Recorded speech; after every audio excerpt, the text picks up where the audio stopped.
Transmitting high at Upper Florida's Peninsula. 2, 1, 0, and liftoff. At 108 feet, this is Alpha Mike, and I am your host on today's episode, Your Eyes Look at the Target in Combat, episode 141. Now, our liftoff today is on launch day. That's how backed up I am on the radio show. Usually we do these shows maybe 1, 2, 3, 4, 5 days in advance, edit, and send out. But today's launch day, 10:20 in the morning, and I am talking into the microphone. Yep, well, you can't have everything in life. As always, how do you get in contact with us? Well, it's easy. You just dial RaiderCopNation.com. And there you can contact with us through the website or social media. Don't forget also, Test Everything 1521 launches every Wednesday. And I told you that's an automatic process, so it makes it a lot easier for us down here. All right. We're going to talk about guns and tactics. We're bringing back the Wise Guys series, but we're also bringing back the Train Up series.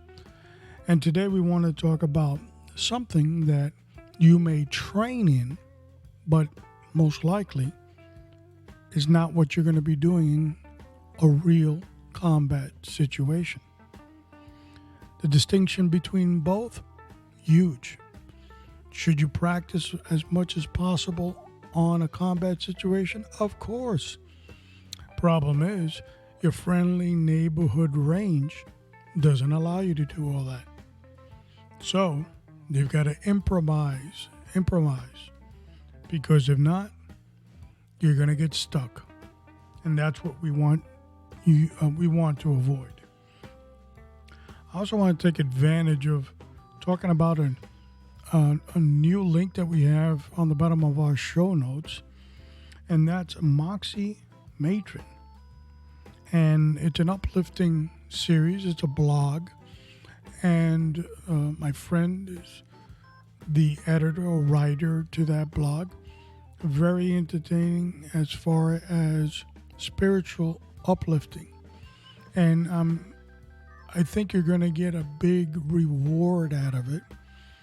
It just launched and it's taking off like a rocket. People are joining up, listening, and being blessed. I had the privilege of being blessed many, many years by that same individual. So our link's down on the bottom, and that's going to be Moxie Matron. And the link, as I said, is attached down below. And we're going to feature that on our show notes every launch day. So in case you figure, what was that again? I know he mentioned, I can't remember. Well, it's on the show notes always. So you can always get it. So we've got a lot to cover. But one of the biggest mistakes or boo-boos that I did today is that our co-host, Kilo Sierra, is not here. And that is not his fault. It is my fault. You see, Monday was Memorial Day. It was a holiday. And yours truly didn't realize it. And my schedule didn't permit me to record on Monday or Tuesday. And so I dropped the ball on the scheduling. So I didn't even contact him because I just knew it wasn't feasible for me. And so I dropped the ball. I was going to move around the schedule, but we had already logos and everything else set in stone, making it more difficult. But we will have him. And I do want to get his input on this particular subject. So the next time he does come on, we're going to, talk about, get his feedback on a little bit of this as well. But again, that's my error.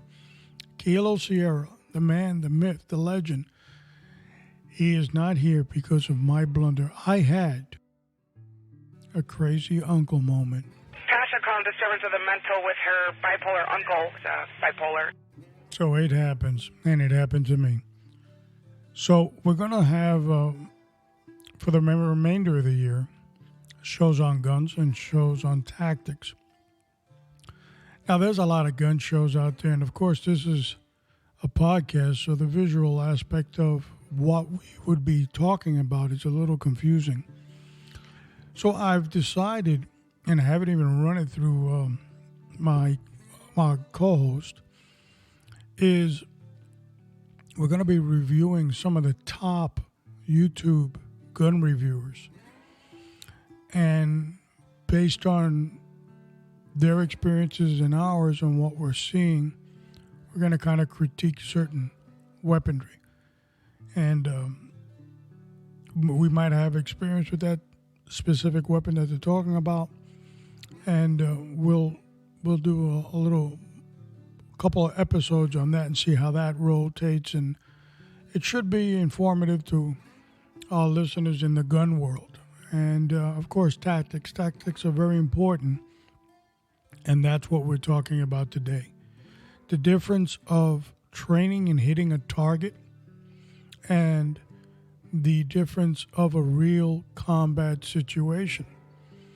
Now, a lot of officers, law enforcement officers, they do qualifications, and we're going to talk about the difference of doing that type of session or evolution, and how that compares to training versus how that compares to a combat situation. And all distinct, all very importantly distinct. And I'm also going to discuss how when I was a firearms instructor, my expectation to my students in the recruit stage. So some didn't have any experience with weaponry, some had very little. And what was my level of expectation and what I wanted to see from beginning to end. And I can firmly say, I know there was a difference between my students and the students that were coming out in my vicinity.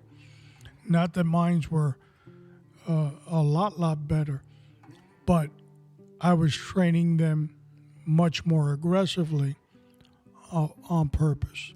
And we'll talk a little bit about that towards the end of what we're going to talk about. So, the death toll continues for law enforcement officers in around the country with coronavirus as well as in correctional facilities. So we need to keep them in prayer. It is a profession of bravery and courage, and even a silent and deadly killer like coronavirus can put you out of the race and nobody would ever know it. So on a lighter note, it's time to discuss the word of the week.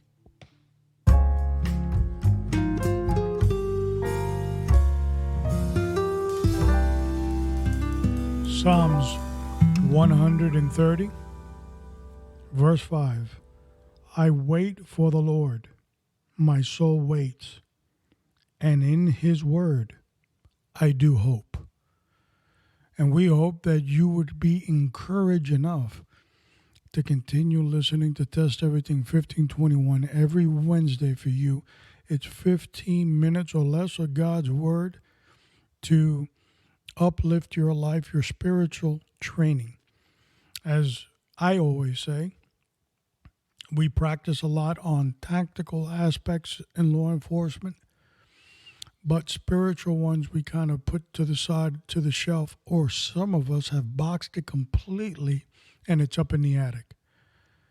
But more than ever today, we need to continuously, vigorously train in the spiritual realm because the days are evil, the scripture tells us. So that's Test Everything 1521. You can pick that up at RaiderCopNation.com. Section there that says Test Everything. You can hear our verses there, our sermons for it's less than 15 minutes. That's it, less than 15 minutes of your valuable time. All right, so we're going to talk about the one and only guns and gun tactics. For those that can enjoy and appreciate a great training session and a great range day, they could appreciate this sound.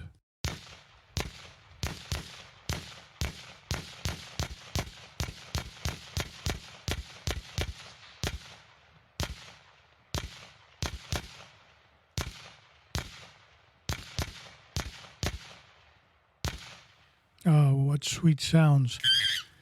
And it's like when you go out to the range and they call, the safety officer calls, ceasefire, ceasefire. And there's always 1, 2, 3, or 4 rounds that continue to go off. Nothing like it. Nothing like it, my friends. Today, your eyes look at the target in combat. Episode 141, and it's time to get the short bus. All aboard! Let's do it.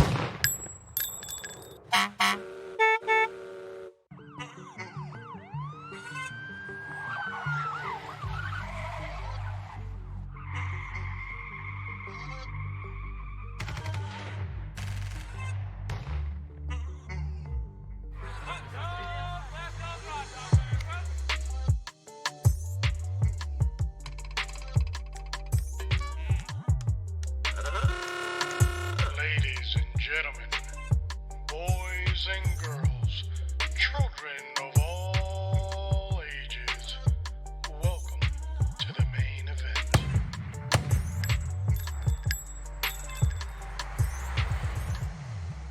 Episode 141, your eyes look at the target in combat. Now, for those that have taken training in firearms, they know that ranges, public ranges, are very, very much controlled as far as safety. Some ranges won't even allow you to shoot from the drawn position of a holster, and that makes it all the more difficult to really have a training session. So there is a distinction, and we're going to discuss that and the importance that it is to have a full-rounded element of training, not only qualification sessions, but training sessions and training for the real event. And you can't do it in some of these public ranges, so we got to get around that issue. We'll talk about that as well. So what other distinctions? Number one, is there a difference between practice training and combat and shooting? And the answer, of course, is yes. So when I do a qualification round, it's a set round that an individual is going to have to pass at a certain amount of yardage, and there is a total rounded score for passing. Simple as that.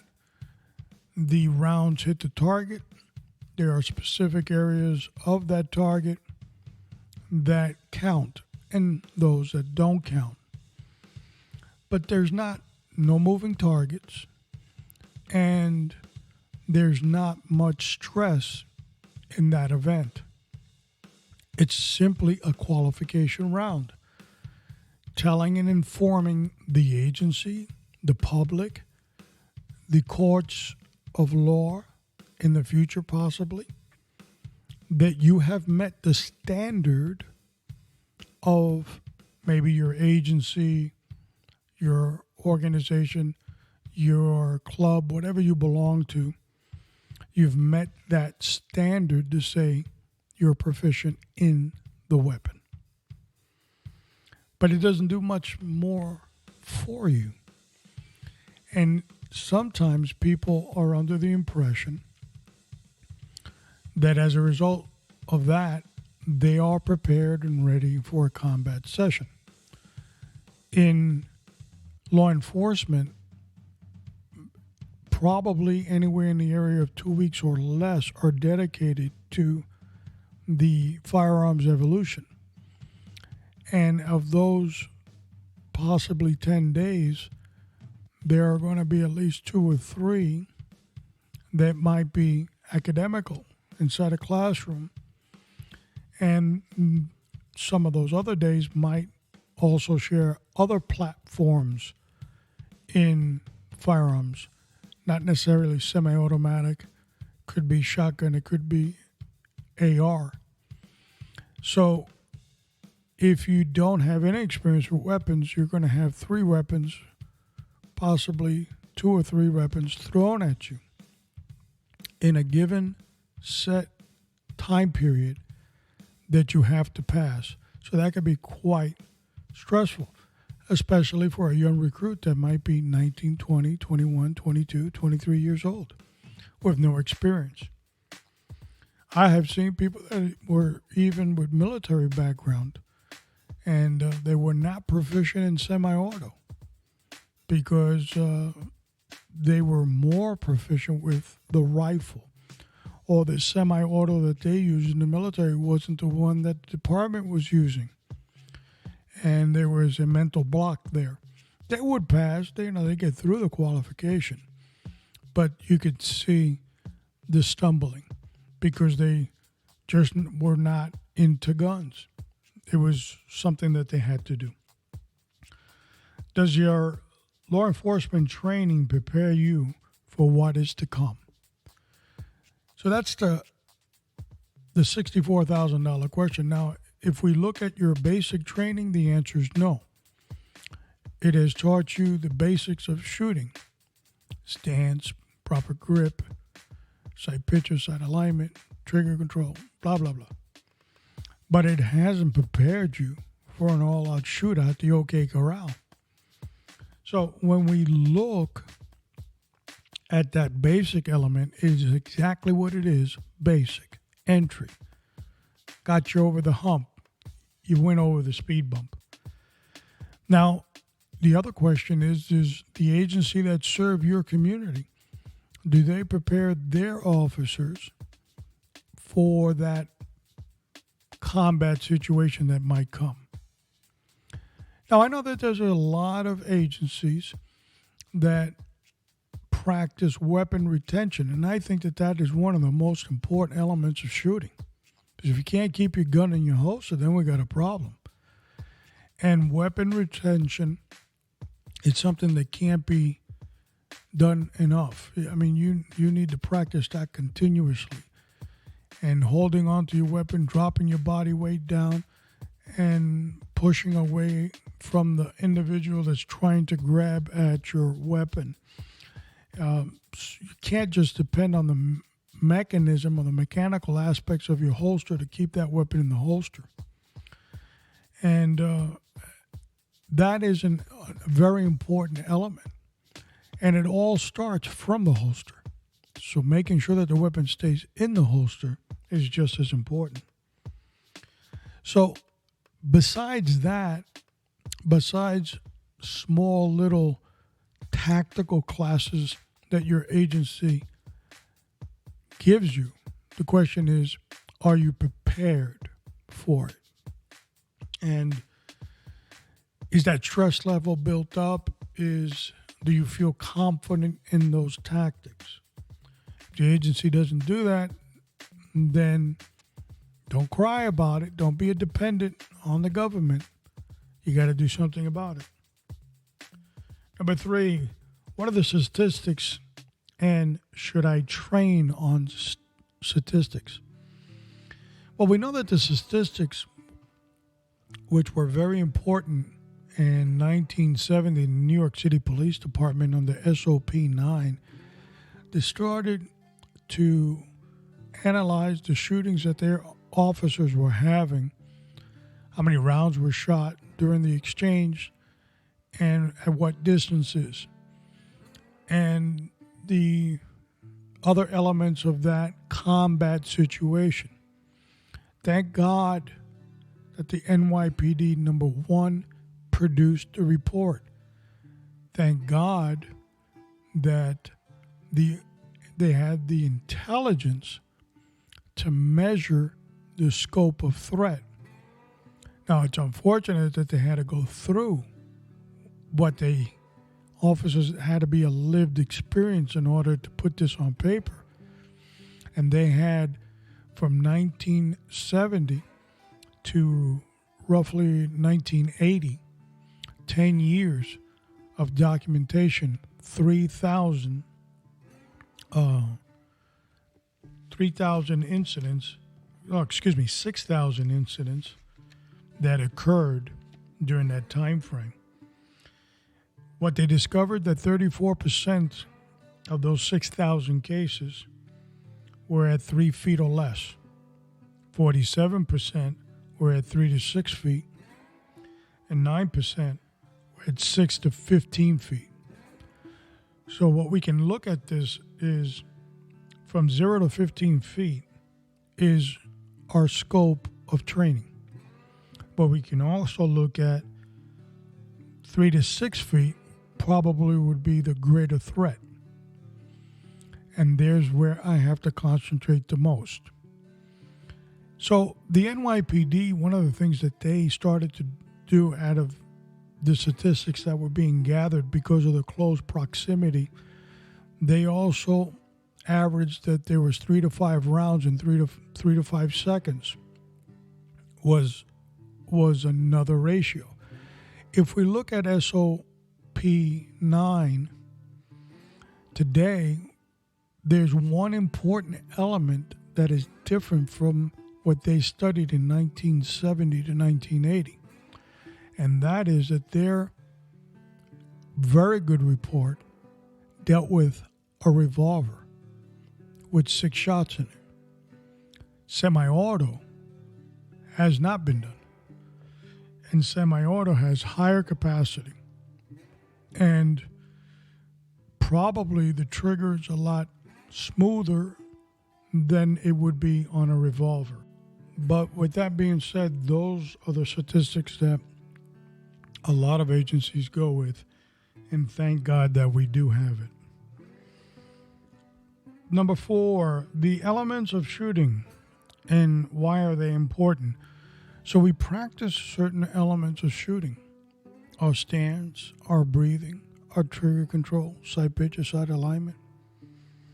And we practice and practice and practice. But under that stressful situation, are we going to do things robotic? The answer, of course, is no.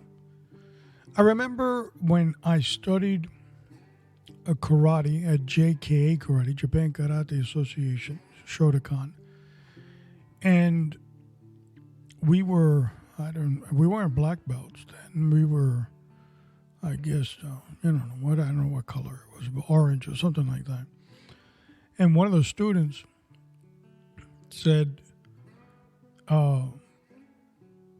this system is, because I guess he had practiced in another system, he said, this system is too robotic. And Sensei Saito said, because in our system, it's to kill with one blow. And what you learn is a series of moves and counter moves, but it doesn't mean that they all come in the same sequence.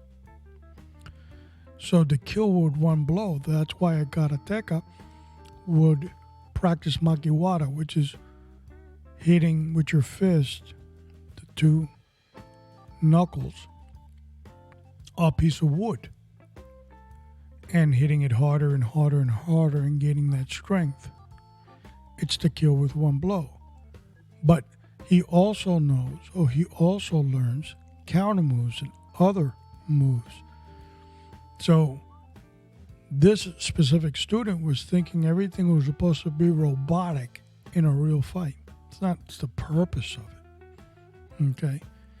Now, before we get into the culture of martial arts and people wonder, what are you talking about? That's a piece of garbage. You can't do nothing with that. My style, that garbage. Styles are only as good as guns. I remember I had purchased a Smith & Wesson M&P Series AR. I think it was the second generation.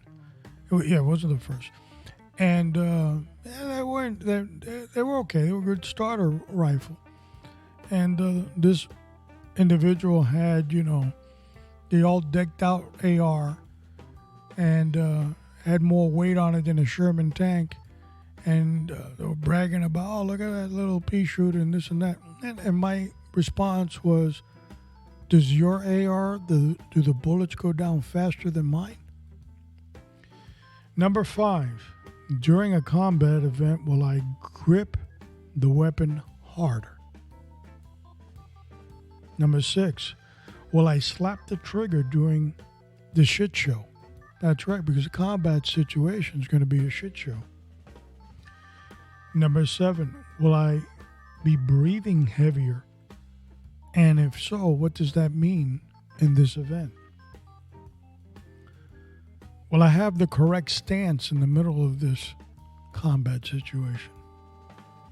Will I use my sight, picture, and sight alignment correctly during a combat situation? Now, in order to answer those questions, you would have to revert back to question number 2. And I'm going to repeat it for you. Does your law enforcement agency provide you training for what is to come? Okay. Now, if you want to answer the rest of those questions, you would have to revert to question number 1. Is there a difference between practice, training, and a combat situation? Okay. So any question that you're going to start answering, you have to revert back to questions 1 and 2. What are you doing? You're going to judge what your agency has done for you, and then you're going to judge what you need to do. If you're not in law enforcement, you should also be very curious of what your agency that represents you, that protects you, that serves you, how do they train? And a lot of citizens won't do that. They just, they got training. They should know, right, Bob? And what are they doing? Okay? So questions 1 and 2 are very important. Number 12, the equipment and the semi-automatic. As you know, I've loved to take this pitch now, and I should do it like right now. Let's do it. Here we go. Okay, Pistol Pete, the gunsmith, will make your semi-automatic shiny, faster than ever. Come out with reliable parts like no other semi on the planet. Pistol Pete, the gunsmith. It's right down on the bottom of the show notes. So your gun is important, that when you go to use it, it does exactly what you want it to do. Okay, so that equipment is very important. We look back at SOP 9 from the NYPD, they were using revolvers, which were very reliable. 100%? No. No weapon is. But they were very reliable. Push the trigger and they usually go bang. So, semi-autos have a little bit more unique mechanisms that are a little tricky and have the possibility of a malfunction more so than a revolver. But they both should perform at a specific level. And that's why you need a good gunsmith like Pistol Pete. 13, sighting optics. How important are that? Now, I can use my sights, but in a combat situation, it might be a little difficult to use sights. In fact, if we look at the difference between sights and optics, and when I'm talking about, a red dot system on a semi-auto versus sights. Now, you are training with sights. You have trained with sights. They put on the optic, and all of a sudden, you're a gunsmith pistolero. The red dot will beam onto his chest, and I'll press the trigger, and like the movies, like Clint Eastwood, and hang him high, down he goes. But in actuality, he may continue to move forward towards you, even though you've hit him in that exact location. The difference between sights and optics: sights are reliable. You've trained with them and used them and loved them and cried with them and have tears and blood, sweat, and everything with those sights. Optics make it easy.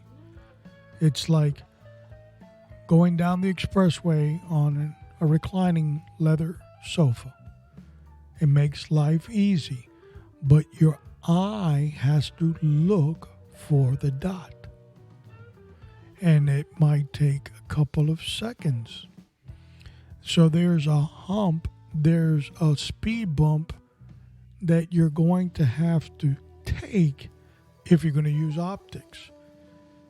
You have to be well trained in the use of optics. So a lot of people say, how come the agency, police departments don't use optics? That's one of the reasons. Another reason is it's battery operated, a lot of them. And as a result, and during that event that you have, the reliability issue that it might not be there. Then you have to have sites that co-witness, and now it becomes a little bit more expensive. So agencies go with reliable sites. Now, I'm not kicking the can and saying that optics are bad. They are good, but you have to be trained with them. The positives and negatives of optics, of course, are simple.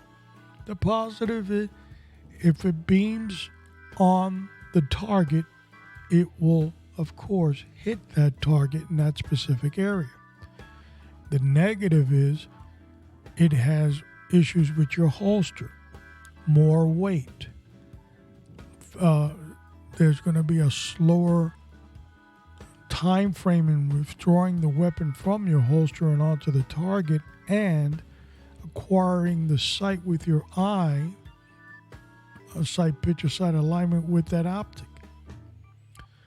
And remember, we're talking about 3 to 6 feet is on most of our engagements, 47%.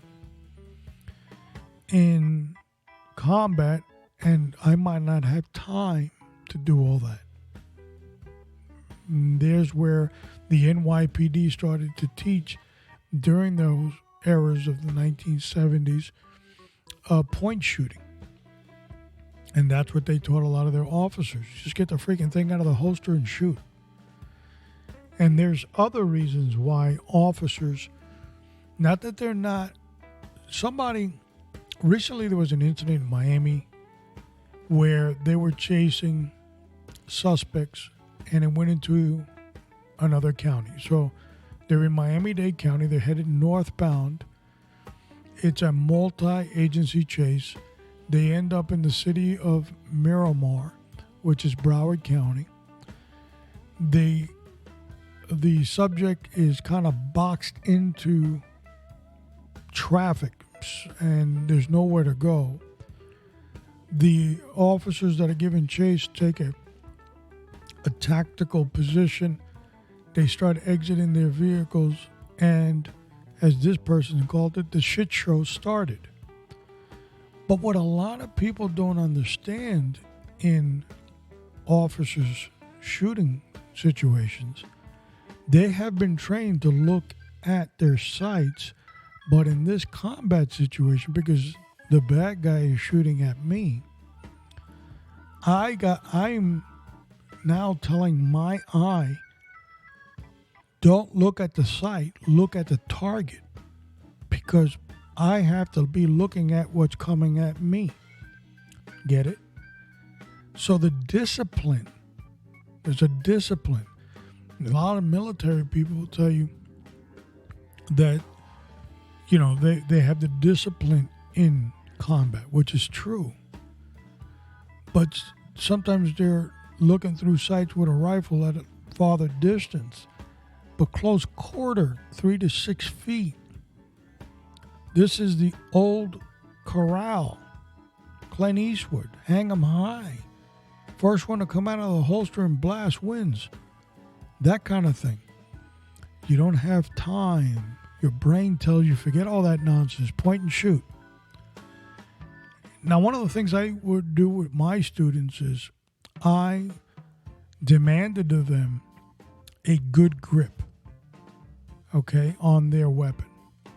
Not to the point that they would bust their wrist, but I wanted a grip that I would tell them, of course, they were safe, clear, and empty. There was no rounds in their guns. I would tell them, take your weapon out of your holster, point it, and I would try to break their wrist. And not literally. I would, with my hand, try to move it up, down, sideways. And if it easily rotated, then we had a problem. You had to keep that wrist, had to be, the hand and the arm had to be one. Had to be one unit. And I insisted that of them because that would be control. Taking the weapon out of the holster as fast as possible into your midsection, then slowly start acquiring sight, picture, sight alignment. And then punching out the weapon to get that sight, picture, sight alignment and engaging. And being low to the ground, knees bent. I used to have what I used to call the high rollers. They would shoot leaning back like if they were in some of these zip cars, these Chevy Impalas, they put big wheels on it and stuff like that. And the driver, instead of being in the driver's seat, looks like he's in the passenger seat in the back. And those were the high rollers, and I would tell them, no, bend into it. Why?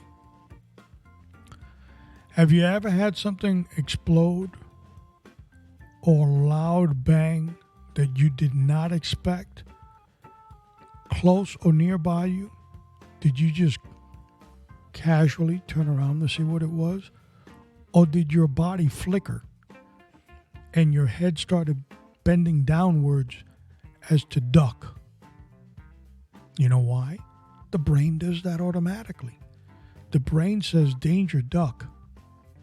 It's hiding the computer you have on your head. It's called the brain. So it naturally bends you.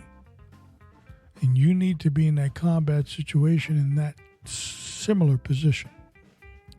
Because I doubt you're going to be a low rider leaning all the way back in a real gun battle. If you are, you'll probably be dead. Okay? So those are the things that I insisted to my students. And I tell you, just before we came up to qualification day, I wanted them at the aggressive mode, on their toes, leaning forward, get aggressive. And I would tell them that, and I would watch them, they would do it. And the other students would look and say, how come they're doing that? I'm not doing that. Because I just didn't want them to qualify. They either had it or they didn't at this point. I wanted them to get aggressive. Okay? You might win the fight, you might not. I don't know. But I want you to get aggressive. And I think that was the most important aspect of an instructor. Not that you can hit, oh, look, he hit center mass in the red. Oh, yeah, my student's great on paper. But maybe not in combat. One of the things that I practiced a lot was point shooting and coming out of the holster faster than anybody else. Now, I would have wished to have Kilo Sierra here with us and get his professional opinion on this, and we will in the future, I promise. I blundered, and it would have been great to have him on the show. We could have had a real good conversation about this. So what's next? If your agency doesn't give you a combat training, seek it yourself. Put aside in your annual budget at least for one class. Go somewhere. Travel. Go to these professionals that teach this combat type of training. Put it in your in your training module every year. Believe me, you will be a professional and a force to be reckoned with. Song of the week, Elvis, Can't Help Falling in Love. And up next, Scam, the Old Timers, episode 142. We put together a nice little scam alert going on for the older people. And might be great to inform your parents, grandparents. These conniving scumbags are out there taking and robbing elderly like never before, especially now with stimulus money. They're trying to stimulate that money right out of your hands. As always, it is my honor and my pleasure to be your host on Raider Cop Nation. Continue to pray for yourself, because without you in the game, we have nothing. Continue to pray for your family, for your community, and for the law enforcement agencies that serve you. And most importantly, continue to pray for the United States of America. This is Alpha Mike, and I'm out.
Just 1322.